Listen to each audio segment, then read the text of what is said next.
the Frog Princess. A long time ago, in a faraway kingdom, a wise king and queen had 3 sons. They were all strong, smart, and brave. The youngest son's name was Ivan. One day, the king called his sons together. "It's time for you to find someone special to marry," he said. "Each of you must take an arrow, shoot it into the air, and wherever it lands, you will find your future partner." The oldest prince's arrow landed in the yard of a rich nobleman's home. The second prince's arrow landed on the porch of a kind merchant's house. But when Ivan shot his arrow, it flew far away and landed in a muddy swamp, right next to a small, croaking frog. Ivan returned to the castle, feeling embarrassed. "How can I marry a frog?" he asked. But the king said, "This is your path, Ivan. Give it a chance." So, the 3 brothers were married. The oldest married the nobleman's daughter, the second married the merchant's daughter, and Ivan, following his father's wishes, married the little frog. Later, the king gave each couple a task. "Tomorrow," he said, "your wives must each bake a loaf of bread. I will judge whose bread is the finest." Ivan went home looking worried. "Dear Ivan, why are you upset?" asked the frog kindly.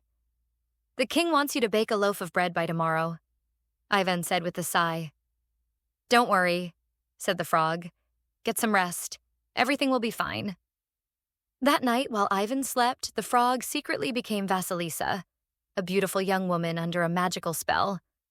She called her helpers and baked a perfect loaf of bread, soft inside and beautifully decorated with golden designs. In the morning, Ivan found the bread ready and took it to the castle. The king was amazed. Ivan's wife had made the finest bread of all. But the king wasn't finished. "Now," he said, "your wives must each weave a beautiful rug by tomorrow." Ivan returned home, even more worried. "Dear Ivan, why so gloomy?" the frog asked. "The king now wants you to weave a rug," Ivan said. "Don't worry," the frog replied. "Get some sleep. Everything will be fine." Again, while Ivan slept, the frog became Vasilisa. She and her helpers wove a beautiful rug with golden threads that sparkled like the stars. The next morning, the rug was ready. Ivan brought it to the castle, and the king was delighted. Ivan's wife had made the most beautiful rug once again. Finally, the king gave a new order. "Tomorrow, bring your wives to the castle for a grand celebration." Ivan was more upset than ever. "How can I bring you to the castle?" he asked the frog. "Everyone will laugh." "Don't worry," said the frog. "You go first. I will follow." At the party, the older brothers arrived proudly with their wives. Everyone waited to see Ivan's mysterious wife. Suddenly, there was a great noise outside. Ivan smiled and said, "That's my wife arriving." A golden carriage pulled by white horses came to the castle. Out stepped Vasilisa, so beautiful and graceful that everyone gasped in amazement. Ivan happily led her into the hall. At the celebration, Vasilisa charmed everyone. When she danced, she waved her sleeves, and a beautiful lake appeared in the middle of the room.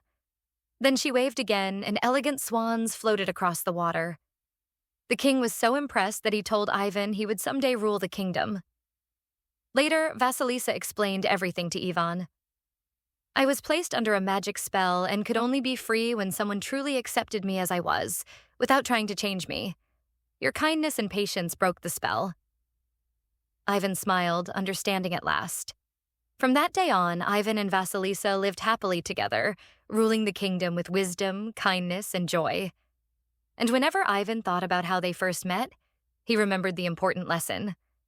Sometimes true beauty and greatness are found where you least expect them.